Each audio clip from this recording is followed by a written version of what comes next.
మనం చేసిన పాపాలకి విమోచన కలిగించడానికి, రక్షణ భాగ్యం అనుగ్రహించడానికి శిలువ యాగంలో ఆయన పడిన శ్రమలను, ఆయన పలికిన 7 మాటల్ని మనం ఇప్పుడు ధ్యానిస్తున్నాం. 2 మాటలు దైవజనులు అభిషేకింపబడిన వారు బోధించారు. ప్రభు ఈ 3వ మాట నాకు అనుగ్రహించారని ప్రభువుకు కృతజ్ఞతాస్తుతులు చెల్లిస్తున్నాను. అమ్మా, ఇదిగో నీ కుమారుడు. ఈ మాట వ్యక్తిగతంగా మనందరికీ ప్రధానమైంది. మన కుటుంబ వ్యవస్థను ప్రభావితం చేసే మాట ఈ మాట. మరి యెహోవా దేవుడు మోషే ద్వారా పదాజ్ఞలను అనుగ్రహించారు మనకి. అందులో 5వ ఆజ్ఞ, నువ్వు దీర్ఘాయుష్మంతుడు అవునట్లు నీ తల్లిని నీ తండ్రిని సన్మానించు, ఘనపరచు అని చెప్పారు. మరి ఆ మాట వలన తల్లిదండ్రుల బాధ్యత బిడ్డలు వృద్ధాప్యంలో తీసుకోవాలని అర్థమవుతుంది. లోబడాలి తల్లిదండ్రులకని అర్థమవుతుంది. దేవుడు మనల్ని ఎంతగా ప్రేమించారంటే మన పాపాలన్నీ ఆయన మీద మోసుకున్నారు.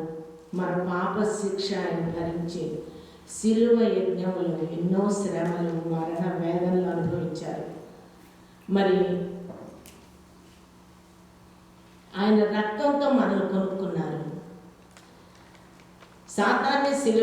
సాతాను తలని సిలువలో చితగొట్టి మరణాన్ని జయించారు. ఎంత గొప్ప కార్యం మన కొరకు ఎందుకు చేశారు అని అంటే, ఇంత గొప్ప త్యాగం అనాలా, యజ్ఞం అనాలా, యాగం అనాలా, మరి గొప్ప కార్యాన్ని మన కొరకు ఎందుకు చేశారు ప్రభు అంటే, మనకు రక్షణ భాగ్యం ఇవ్వటమే కాకుండా నిత్య జీవం అనుగ్రహించి ప్రభుతో పాటు పరలోకంలో ఆయనతో ఆనందోత్సాహాలతో సంతోషంతో తండ్రి దేవుణ్ణి స్తుతిస్తూ యుగ యుగాలు అక్కడ జీవించాలని ఆయన యొక్క సంకల్పం కనుక ప్రభు మనకి ఇంత గొప్ప త్యాగం చేశారు మన పట్ల. మరి గెత్సెమనే వనంలో, తోటలో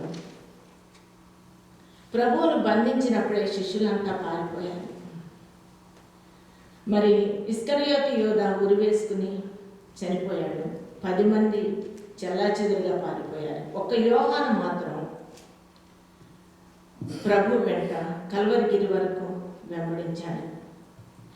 మరి ప్రభువుని కన్న తల్లి మరియమ్మ, ఆమె కూడా ఆయన యొక్క శ్రమలన్నీ చూసుకుంటూ, ఆయన శ్రమలన్నీ కళ్ళారా చూస్తూ, హృదయ విదారకంగా ఏడుస్తూ ఆయన వెంట గొల్గొతా కొండ, కల్వరిగిరి వరకు ఆయన వెంబడించింది. మరి ఆ శిలువ కింద నిలబడి చూస్తున్నారు వీళ్ళంతా. ప్రభు ఎలా శిలువలో వేలాడుతున్నారు. ఆయన ఆకాశానికి భూమికి మధ్యలో శిలువ మీద 3 మేకుల మీద వేలాడుతున్నారని, మరి ఆయన చేతుల్లో నుండి రక్తధారలు, నీటి ధారలు ప్రవహిస్తున్నాయి. అంతేకాదు దుర్భాషలాడుతున్నారు సైనికులంతా. అదంతా చూస్తూనే ఉన్నారు ఆవిడ శిలువ కింద నిలబడి. మరి ముండ్ల కిరీటం నుండి రక్తం ముఖమంతా ప్రవహిస్తుంది, కళ్ళల్లో కూడా ప్రవహిస్తుంది. ఆ కళ్ళల్లో నుండి ప్రభు తల్లిని చూస్తున్నారు. ఆదరణ లేని తన తల్లిని, ఏడుస్తున్న తన తల్లిని చూస్తున్నారు ప్రభు. తల్లి అయితే అనుకుంటుంది, నా కుమారుడు 10,000 మందిలో గుర్తించదగిన వాడు, సుందరుడు, మరి అలాంటి వాడికి ఇప్పుడు స్వరూపం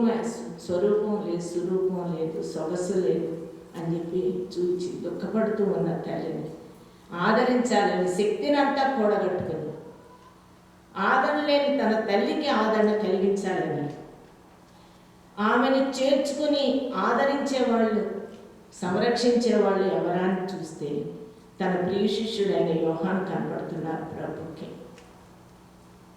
ప్రభు అప్పుడు అంటారు, అమ్మా, ఇదిగో నీ కుమారుడు. యోహాన్తో అంటారు, ఇదిగో నీ తల్లి. వెంటనే యోహాన్ చేర్చుకున్నాడు, జీవితాంతం పోషించాడు. మరి యోహాన్ని ఎంతగా ప్రేమించారంటే ప్రభు, ఆయన ఎప్పుడు యోహాను ఆమెతోనే, ప్రభుతోనే అటాచ్మెంట్తో, ఎక్కువ అటాచ్మెంట్ ప్రభువుతో మరి ఆనుకుని ఉండేవాడు. యోహాను సువార్త 13వ అధ్యాయము 23, 24 వచనాలు మనం చూస్తే, యోహాను ఎప్పుడు ప్రభువుని హత్తుకుని ఆయన రొమ్ముని ఆనుకుని ఉన్నాడు అని అక్కడ రాయడం. ఆయన శిష్యులలో యేసు ప్రేమించిన ఒకడు యేసు రొమ్మున ఆనుకుంటుండెను కనుక ఎవరి గురించి ఆయన చెప్పానో అది తమకు చెప్పమని సీమోను పేతురు అతనికి సైగ చేశాడు. రొమ్మున ఆనుకుని ఉన్నాడు. ప్రభువుని ఎప్పుడూ వదిలిపెట్టేవాడు కాదట. మరి బైబిల్ గ్రంథంలో రాయబడి ఉంది, యేసు ప్రేమించిన శిష్యుడు యోహాను అని.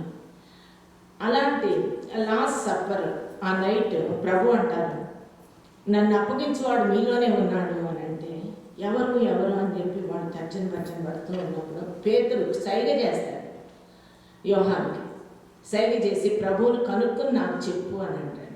ప్రభువుని అడుగుతాడు యోహాను, ఎవరు ప్రభు అని అడిగితే, నేను ఈ మొక్క ముంచి నేను ఎవరికి ఇస్తున్నాను, అతడే నన్ను అప్పగిస్తాడు అని చెప్తాడు. మరి దీన్ని బట్టి మనం ఆలోచిస్తే ప్రభు అంతరంగిక విషయాలు కూడా యోహానుకు చెప్తూ ఉండేవాడు అనమాట. ఎంతో అటాచ్మెంట్ ఉంది వాళ్ళిద్దరికి. అంతరంగిక విషయాలు అని అంటే మన అంతరంగం ఎలా ఉంది అనేది కూడా మనం చూసుకోవాలి. అంతరంగిక విషయాలు ప్రభు చెప్తున్నారు అంటే వాళ్ళిద్దరికీ ఎంత ప్రేమ ఆప్యాయతలు ఉన్నాయో, ఎంత స్నేహితులో వాళ్ళిద్దరు మనకి తెలుస్తుంది. ప్రభు అక్కడ నిలబడి, శిలువ కింద నిలబడి ఆలోచిస్తున్నాడు, ఇప్పుడు దాకా నేను ప్రభుత్వం ఉన్నాను, నా సహవాసం ఏంటి ఇప్పుడు? నేను ప్రేమించిన ప్రభు శిలువలో మరణిస్తున్నాడు కదా, మరి నేను ఇప్పుడు ఎవరితో ఉండాలి, నా సహవాసం ఏంటి, నా స్థితి ఏంటి అని అంతరంగంలో ఆలోచిస్తున్నాడు యోహాను. అప్పుడు ప్రభు అంతరంగం ఎరిగిన దేవుడు కదా, మన అంతరంగాలు కూడా ఎరిగే ఉన్నాడు. మనం ఏం ఆలోచిస్తున్నాము, ఏం చేస్తున్నాము, ఆలోచన ఒకటి, మాట ఒకట, హృదయంలో ఒకటి, పైకి ఒకటి ఉంటున్నామా, నిజంగా ప్రభువుని ప్రేమిస్తున్నామా, మరి మన హృదయం కల్మషం లేకుండా ఉందా, అంతరంగాన్ని చూసి ప్రభు మనల్ని ఆశీర్వదించే దేవుడు. పైకి ఒకలాగా ఉంటాం, లోపల ఒకలాగా ఉంటాం. అలాంటి స్థితి ప్రభు ఎప్పుడూ అంగీకరించదు. అంతరంగంలో ఇప్పుడు యోహాను అంతరంగాన్ని, ఇప్పుడు సామెతల గ్రంథంలో రాయబడింది, పాతాళం ఆగాధకపో నాకు కనపడుతుంది, నరుని అంతరంగం మరీ తేటగా కనపడుతుంది అని. ఎంత తేటగా మన హృదయాలు కనపడుతున్నాయో ప్రభుకి మనం అర్థం చేసుకోవాలి. మరి యోహాను అంతరంగం ఎరిగి ప్రభు ఏం చేశారంటే తన తల్లి బాధ్యత అప్పగించారు. నేను ఒంటరిగా ఉన్నాను, ఇప్పుడు నాకెవరు, నేను ఎవరి సహవాసానికి వెళ్ళాలి, ఎట్లాగో అని చెప్పి ఆయన బాధపడుతున్నాడని తన తల్లి బాధ్యతను యోహానుకి అప్పగించాడు. యోహాను దాన్ని నెరవేర్చాడు. యోహానుకి ఎంత గొప్ప వరం ఇచ్చాడంటే దేవుడు, ప్రకటన గ్రంథం మర్మాలు తెలుసుకుని రాసే భాగ్యాన్ని యోహానుకి ప్రభు అనుగ్రహించారు. మరి మనం కూడా ప్రభువుకు అందుబాటులో ఉన్నామనుకోండి, సమీపంగా ఉన్నాం, ప్రార్థన, విజ్ఞాపనలు, యాచనలు, కృతజ్ఞతాస్తులు ఎప్పుడు చెప్పుకుంటూ ప్రభువును స్తుతిస్తూ, ప్రభా నాకు సహాయం చేయి అని చెప్పి ప్రభువుని మనం అడుగుతూ ఉంటే మనల్ని కూడా ప్రభు ఉపయోగించుకుంటారు. గొప్ప గొప్ప పనులు, ఆయన రాజ్యవ్యాప్తి వరకు మనల్ని ఉపయోగించుకుంటారు. మరి సంఘ బాధ్యతలు ఎంతమందికో అప్పగిస్తున్నారు, అంత దగ్గరగా ఆయనకు సమీపంగా ఉన్న వాళ్ళని సంఘ కాపర్లుగా చేస్తున్నారు ప్రభు. మరి మనం చూస్తూనే ఉన్నాం. మనం అందుబాటులో ఉండాలి, ప్రభుకు సమీపంగా ఉండి ఆయనకు మొరపెడితే ప్రభు ఎన్నో దీవెనలు మనకి ఇస్తాడు. ప్రభు నామానికి స్తోత్రాలండి. మరి మేరీ మాతను గురించి చెప్పాలంటే, ఆవిడ పరిశుద్ధాత్మ వల్ల నువ్వు గర్భం ధరిస్తావమ్మా అని అంటే ఎన్నో అవమానాలు వస్తాయని తెలుసు. మరి తన్ని ప్రధానం చేయబడి యేసేపు తన్ని మరి దగ్గరికి తీస్తాడా లేదా అనే అనుమానం కూడా ఉంటుంది కదా. మరి అంత బాధ, అంత నరక బాధలో కూడా, అంత వేదనలు ఉంటాయని తెలిసి కూడా ఆవిడ దేవుని మాటను అంగీకరించింది. మరి దేవుడు రక్షణ కార్యక్రమాలు చేస్తున్నప్పుడు ఎప్పుడూ అడ్డం పడలేదు మరి తల్లి. మరి అంతేకాకుండా సుమయోను మరి పలుకుతాడు, నీ హృదయంలో ఖడ్గం దూసుకుపోతుంది అని. ప్రభుని ప్రతిష్ఠించడానికి 8వ రోజు చర్చి ఆలయానికి తీసుకెళ్ళినప్పుడు సుమయోను ఆత్మపూర్ణుడే ప్రవచిస్తాడు. ఈ ఖడ్గం దూసుకుపోవటం ఒకసారి దూసుకుపోతే అయిపోతుందండి. ప్రభు గర్భంలో పడిన దగ్గర నుండి ఆవిడ ఖడ్గం దూసుకుపోయినంత కన్నా వేగాలు ప్రభు జీవితాన్ని బట్టి, ఈ రక్షణ కార్యక్రమంలో ప్రభు అనుభవించిన బాధలను బట్టి ఆవిడ ఎంతో బాధలు అనుభవించి మనకి రక్షణ కార్యక్రమం ప్రభు మనకి ఇచ్చే వరకు, రక్షణ భాగ్యాన్ని ప్రభు మనకి ఇచ్చే వరకు ఆవిడ నోరెత్తి ఒక్క మాట కూడా మాట్లాడలేదు. ప్రభు మేరీని కూడా మనం ఏమనుకోవాలంటే దైవ సేవలో పాలుభాగస్తురాలైందని అనుకోవాలి. దేవుని నామానికి స్తోత్రాలండి. మరి ప్రభు ఆదరణలేని తన తల్లికి సిలువలో ఉండి శక్తినంతా కూడగట్టుకుని, మాట్లాడే శక్తి లేదు, కళ్ళు కూడా కనపట్టలేదు, రక్తం ధారాలుగా ప్రవహిస్తున్నాడు, అయినప్పటికీ నీ తల్లిని చూసుకున్నాడు. ఆదరణ లేని తన తల్లిని చూసుకుని యోహానికి ఆమె బాధ్యతను అప్పగించాడు. అమ్మ అని పిలిచినప్పుడు ఆమె హృదయం ఎంతగా వణుకుంటుందో మనం ఊహించవచ్చు. ప్రభు నామానికి స్తోత్రాలండి. మరి శాస్త్రులు పరిసయ్యులు ఎప్పుడు ప్రభువుని ఏదో ఒక విధంగా శోధించాలని చూస్తూనే ఉండేవాళ్ళు. మత్తయి సువార్త 15వ అధ్యాయం 4-5 వచనాలు చూస్తే మనకు తెలుస్తుంది. వాళ్ళు ప్రభు దగ్గరకు వచ్చి, నీ శిష్యులు ఏంటి చేతులు కడుక్కోకుండా భోజనం చేస్తున్నారు, పెద్దల పారంపర్యాచారాన్ని అతిక్రమిస్తున్నారు అని చెప్పి ప్రభువుని శోధించడానికి ప్రయత్నం చేశారు. చేతులు కడుక్కోకుండా భోజనం చేయటం చేతులు కడుక్కుని భోజనం చేయటం దేవుని ఆజ్ఞేయం కాదు. అప్పుడు ప్రభు అంటారు, మీరు ఒక్కసారి చదువుతారు. అందుకు ఆయన, మీరును మీ పారంపర్యాచారము నిమిత్తమై దేవుని ఆజ్ఞను ఎందుకు అతిక్రమించుచున్నారు? తల్లిదండ్రులను గణపరచమనియు తండ్రినైనను తల్లినైనను దూషించువాడు తప్పక మరణము పొందవలెననియు దేవుడు సెలవిచ్చాను. పెద్దల పారంపర్యాచారం ప్రకారంగానే వీళ్ళు దేవుని ఆజ్ఞను అతిక్రమిస్తున్నారు. దేవుడైతే తల్లిదండ్రులను ఘనపరచమని చెప్తుంటే వీళ్ళైతే ఏమంటున్నారు, తల్లిదండ్రులకు నా వల్ల ఏది ప్రయోజనమో అది దైవాత్మికం అని అన్నట్లయితే తల్లిదండ్రులు చూడనవసరం లేదన్నారు. మరి అది దేవుడు ఎంతగానో ఖండించారు ప్రభు. అది దేవుని ఆజ్ఞ అది కాదు. మీరు పెద్దల పారంపర్యాచారంగా చేస్తున్నారు, మీ పారంపర్యాచారంగా దేవుని ఆజ్ఞను అతిక్రమిస్తున్నారు. అంతేకాదు అంటారు, మీరు మీ దేవుని ఆజ్ఞల్ని మీకు అనుకూలంగా మలుచుకొని ప్రజలను కూడా తప్పుదోవ పట్టిస్తున్నారు వాళ్ళు. అది ప్రభు చూస్తూనే ఉన్నారు. ప్రభు ఖండించారు గట్టిగా. మరి మనమేం చేస్తున్నాం? మన తల్లిదండ్రులకు మనమేం చెప్తున్నాం? మరి మనలను మనం పరిశీలించుకుంటే దేవుని తీర్పులో తీర్పు పొందాం. మనలను మనం తీర్పు తీర్చుకుంటే దేవుని తీర్పులో పడం. కనుక మనల్ని మనం పరిశీలించుకుందాం. మరి పరిశుద్ధాత్మ దేవుడు పౌలు గారితో కూడా రాయించాడు. ఎఫెసీ గ్రంథము, ఎఫెసీలకు రాసిన పత్రిక 6వ అధ్యాయం 1-3 వచనాలు. అందులో కూడా ఏమంటారంటే,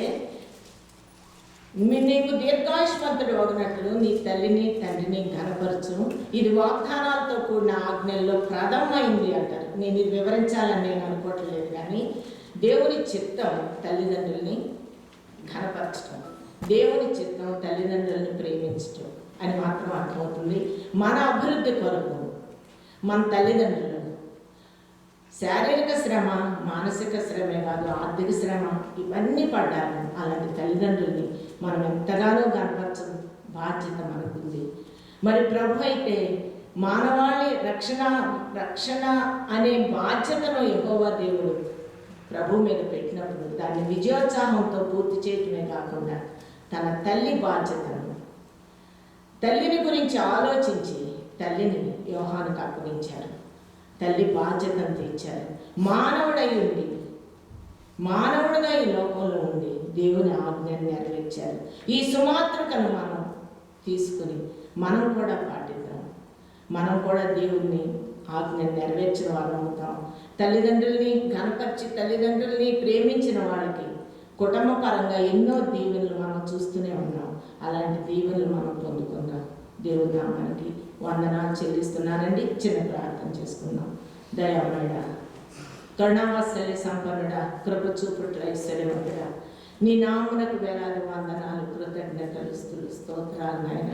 ఆశ్చర్యకరుడా నాయన, నీ శిలువ మరణం ద్వారా ప్రభా నువ్వు మీ తల్లిని మీరు ఆదరించడం ద్వారా, మీ తల్లిని ప్రభా ఆదరణ లేని నీ తల్లిని నాయన ఆదరించమని, సంరక్షించమని ప్రియ శిష్యుడైన యోహానుకు అప్పగించి దేవుని యొక్క ఆజ్ఞను మీరు నెరవేర్చారు. ఈ సుమాత్రక ద్వారా మేము పాటించి, మా కుటుంబాల్లో మేము పాటించి ప్రభా మీ ఆజ్ఞ నెరవేర్చిన వారమై నీ నుండి వరాలు ఫలాలు పొందుకునే భాగ్యం దయచేయండి. తల్లిదండ్రులు నిర్లక్ష్యం చేస్తున్న బిడ్డలు ఒక్కసారిగా క్షమించి ప్రభా వారు కూడా వారి తల్లిదండ్రులని ఘనపరిచి ఆదరించి నీ నుండి మేలు వరాలు ఫలాలు పొందుకునే భాగ్యం దయచేయండి నాయన. ఈ వాక్యం ద్వారా మా ఆత్మకు స్వస్థత, శరీరానికి ఆరోగ్యాన్ని దయచేసి ప్రభా జీవితాంతం మీ కృప మాపై మెండుగా కృమ్మరించమని ఈ అవకాశం ఇచ్చిన దేవా నీకు వేల కొద్ది కోట్ల కొద్ది లెక్కించలేని వందనాలు చెల్లిస్తూ యేసుక్రీస్తు నామం పేరిట వేడుకొచ్చున్నాం మా గొప్ప తండ్రి. Amen. Praise the lord. Hallelujah.